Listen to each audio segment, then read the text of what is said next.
Royal humming চ্যানেলে জানাই স্বাগত। চলে এসেছি হাইলাকান্দি স্টেশনে।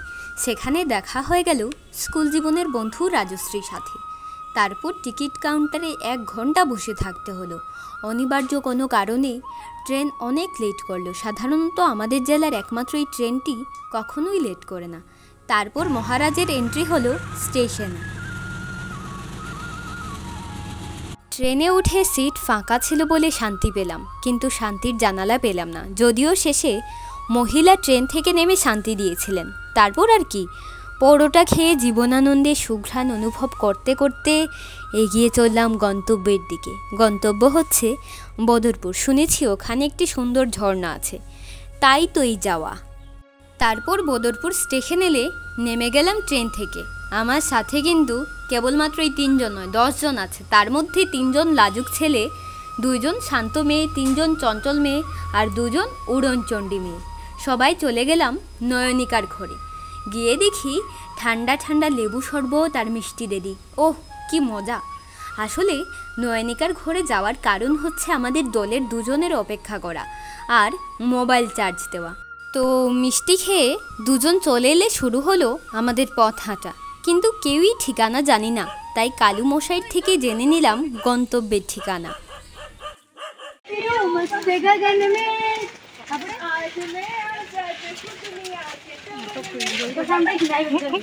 গান গেয়ে পথ চলতে চলতে সব আজাদ পাখিদের চোখ পড়ল আমড়া গাছে। তো আমড়া গাছ থেকে আমড়া পেড়ে শুরু হয়ে গেল সুস্মিতার জন্য রিলস বানানো।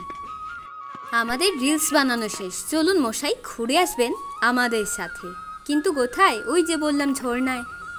বেশ ভালোই লাগছে, কিন্তু এই জঙ্গল গাছ এসব পেরিয়ে আমরা যাচ্ছি। এটা হচ্ছে সেই আসল পাহাড়, যার বুক চিরে চলে গেছে একটা ছোট্ট রাস্তা।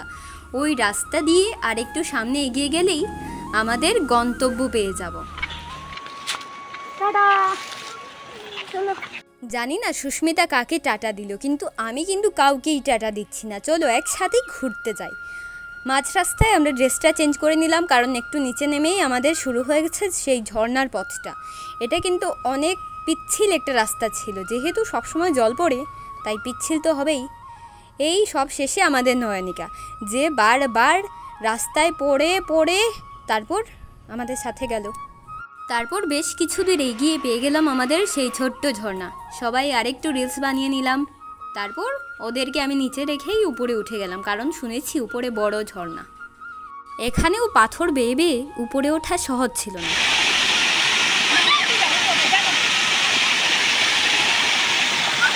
আরও কিছুক্ষণ পরে আমার পাগলগুলো চলে এলে শুরু হয়ে গেল নাচ, রিলস বানানো আর ছবি তোলা। ইমরানা দাঁড়িয়ে দাঁড়িয়ে আমাদের দেখছিল, কারণ ও বিয়ের ড্রেস পরে এসেছিল। সুস্মিতা বলল, কেমন লাগছে?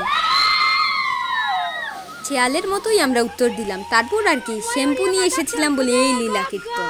তারপর স্নান শেষ করে সবাই কাপড় পাল্টে নিলাম, ইমরানা বাদ দিয়ে, কারণ ও আর ড্রেস নেয়নি। তারপর আমরা ঝর্ণায় স্নান করে জঙ্গল থেকে বের হয়ে এলাম। এবার চলে যাব স্টেশনে। যেখানে এই 2 উড়নচণ্ডী আছে, সেখানে উল্টোপাল্টা কিছু তো হবেই। সেগুলোর কথা বাদ দিয়ে ব্রেড পকোড়া খেয়ে নিলাম, কারণ একটু পরেই ট্রেন চলে আসবে আমাদের। কিন্তু মাঝপথে উনি আমাদের বাধা হয়ে দাঁড়ালেন। তারপর আর কি, সবাই আলাদা হয়ে গেল। 2 সুস্মিতা, ময়ূরী আর ক্যামেরার পেছনে 2 জন। সবাই বাড়ি ফিরে এলাম। ভিডিও ভালো লেগে থাকলে লাইক, কমেন্ট, সাবস্ক্রাইব করে দিও বন্ধুরা।